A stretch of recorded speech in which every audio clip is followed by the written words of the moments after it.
Assalamualaikum warahmatullahi ta'ala wabarakatuh. My name is Mohammad Harith bin Ahmad Misrah, student ID DA97515, and today I am going to talk about 8 logical fallacies. The question is, what is a logical fallacy? A logical fallacy is an error in reasoning common enough to warrant a fancy name. Knowing how to spot and identify fallacies is a priceless skill. It can save you time, money, and personal dignity. There are two major categories of logical fallacies, which in turn break down into a wide range of types of fallacies, each with their own unique ways of trying to trick you into agreement. For the purposes of this article, when we say logical fallacies, first of all is ad hominem fallacy. When people think of arguments, often their first thought is of shouting matches riddled with personal attacks. Ironically, personal attacks run contrary to rational arguments. In logic and rhetoric, a personal attack is called an ad hominem. Ad hominem is Latin for against the man. Instead of advancing good sound reasoning, an ad hominem replaces logical argumentation with attack language unrelated to the truth of the matter. More specifically, the ad hominem is a fallacy of relevance, where someone rejects or criticizes another person's view on the basis of personal characteristics, background, physical appearance, or other features relevant to the argument at issue. An ad hominem is more than just an insult. It's an insult used as if it were an argument or evidence in support of a conclusion. Verbally attacking people proves nothing about the truth or falsity of their claims. Use of an ad hominem is commonly known in politics as mudslinging. Instead of addressing the candidate's stance on the issue or addressing his or her effectiveness as a statesman or stateswoman. Secondly is a straw argument. It is much easier to defeat your opponent's arguments when it is made of straw. The strawman argument is aptly named after a harmless, lifeless scarecrow. In the strawman argument, someone attacks a position the opponent doesn't really hold.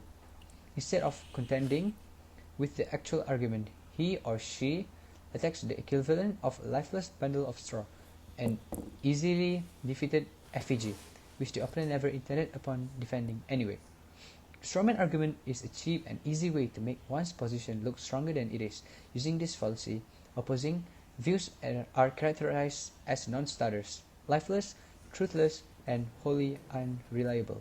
By comparison, one's own position will look better for it.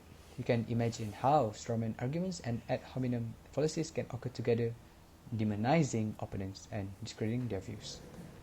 Thirdly is appeal to argumentum. Appeal to ignorance. Argumentum ad ignorantium. Anytime ignorance is used as a major premise in support of an argument, it is liable to be a fallacious appeal to ignorance. Naturally, we are all ignorant of many things, but it is cheap and manipulative to allow this unfortunate aspect of the human condition to do most of our heavy lifting in an argument. Interestingly, appeal to ignorance is often used to bolster multiple contradictory conclusions at once. Consider the following two claims. No one has ever been able to prove definitely that extraterrestrials exist, so they must not be real. Second, no one has ever been able to prove definitely that extraterrestrials do not exist, so they must be real. If the same argument strategy can support mutually exclusive claims, then it is not a good argument strategy. Next is false dilemma / false dichotomy. This fallacy has a few other names, such as black and white fallacy, either or fallacy, false dichotomy, and bifurcation fallacy. This line of reasoning fails by limiting the options to two when there are in fact more options to choose from. Sometimes the choices are between one thing, the other thing, or both things together. Sometimes there is a whole range of options, 3, 4, 5, or 145. However it might happen, it false dichotomy fallacy errs by oversimplifying the range of options. Dilemma-based arguments are only fallacious when in fact there are more than stated options. Next is slippery slope fallacy. You may have used this fallacy on your parents as a teenager, but you have to let me go to the party. If I don't go to the party, I'll be a loser with no friends. Next thing you know, I'll end up alone and jobless living in your basement when I'm 30. The slippery slope fallacy works by moving from a seemingly benign premise or starting point and working through a number of small steps to an improbable extreme. This fallacy is not just a long series of causes. Some casual chains are perfectly reasonable. There could be a complicated series of causes that are all related, and we have good reason for expecting the first cause to generate. Next is circular argument, such or petitio principii. When a person's argument is just repeating what they already assumed beforehand, it's not arriving at any new conclusion. We call this a circular argument or circular reasoning. If someone says the Bible is true, he says so in the Bible. That's a circular argument. They're assuming that the Bible only speaks truth, and so they trust it to the proofly report. Next is hasty generalization. A hasty generalization is a general statement without sufficient evidence to support it. A hasty generalization is made out of a rush to have a conclusion, leading the arguer to commit some sort of illicit assumption, stereotyping, unwarranted conclusion, overstatement, or exaggeration. Normally, we generalize without any problem. It is a necessary, regular part of language.